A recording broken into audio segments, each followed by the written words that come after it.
Hey guys, welcome back to another video. In this video series, I'll be talking to you about the components of a profile and what you exactly need to crack it into a university in any country that you would be liking to study in. So in this video, I will be talking to you about the major aspects or the components of a profile and how do they work, and all the components in the profile may not be specific to a particular country, but I'm taking out all the major components and I will be talking to you about it.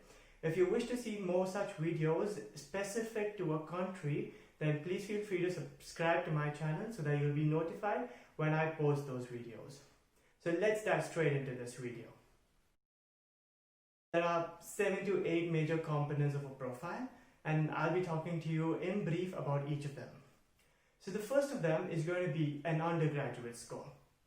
Well, this is a tough one because in India we have different types of grading systems. So two of the major ones are going to be your CGPA, which is a 10-point system, and your absolute grading, which is a 100-point scale. But in the United States, they follow something called the GPA, which is a 4-point system. And this is common to many other countries as well. So how do we convert our absolute or our CGPA system into a GPA system? Well, there is a formula and you can see it on your screen right now. Using this formula, we can calculate or convert our grades into a GPA format. This may not be absolutely accurate. However, there are external agencies like WES or the WES which converts your grades into a GPA format, and you can also use their tool, which is free of cost, to calculate your score. But many universities may not accept the WES scores, so this is just going to be a high level overview of where you stand and whether you are eligible to apply to a particular university. I would recommend just write to their admission committee just to see if your score is valid and if you're good to go. Now, let's jump to the second part, which is a GRE score. So GRE score may not be required for all universities and everywhere across the world, but if you're applying to the US, you need a GRE score. The GRE is nothing but the graduate record of exam. So the GRE consists of 3 main parts, which is a quant score, a verbal, and a AWA section, which is the analytical writing assessment, which is on a grade of 6. Whereas your analytical and your verbal sections carry about 170 points or marks each, which comes up to a total of 340.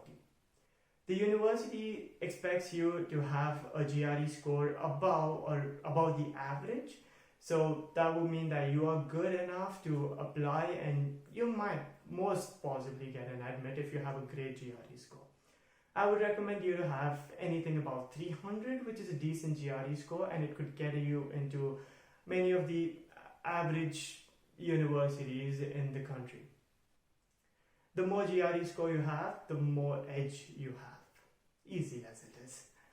The next one is going to be your English language test. I took up the IELTS because it is valid in the entire Europe region, in Canada, in Australia, and also in many parts of the United States. If you're applying just to the United States, I would say you can easily take the TOEFL exam, which is again provided by ETS, which provides the GRE exam as well. The TOEFL exam could be a little easier if you don't want to attend an in-person interview, which is mandatory in IELTS. Other than this, there are a few other English language testing services that are coming up, which includes the Pearson PTE, and also the Duolingo, which is coming up very newly. I would recommend take the IELTS if you're applying to multiple countries. If it's just the US, just apply for the IELTS.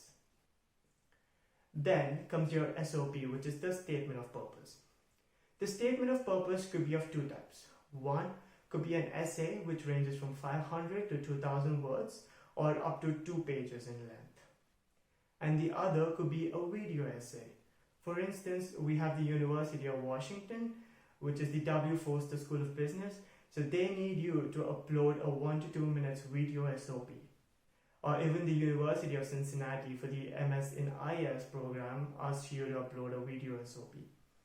So don't get scared, a video SOP isn't really hard, it is just that you explain it in the form of video instead of a written SOP. Then comes your letter of recommendation. This is very important and it could play a huge role in your admission. So in a letter of recommendation, you can get your professors or your managers or anyone who's worked directly with you other than your colleagues at the same level or your friends to recommend you for the program at the university.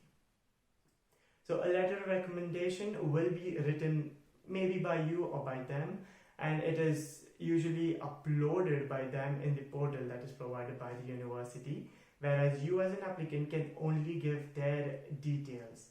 So this is applicable for United States, but I've seen that many universities in the UK allow the candidate to go ahead and upload the LOR, which is a lot easier because you don't have to wait for somebody to go and upload the LOR.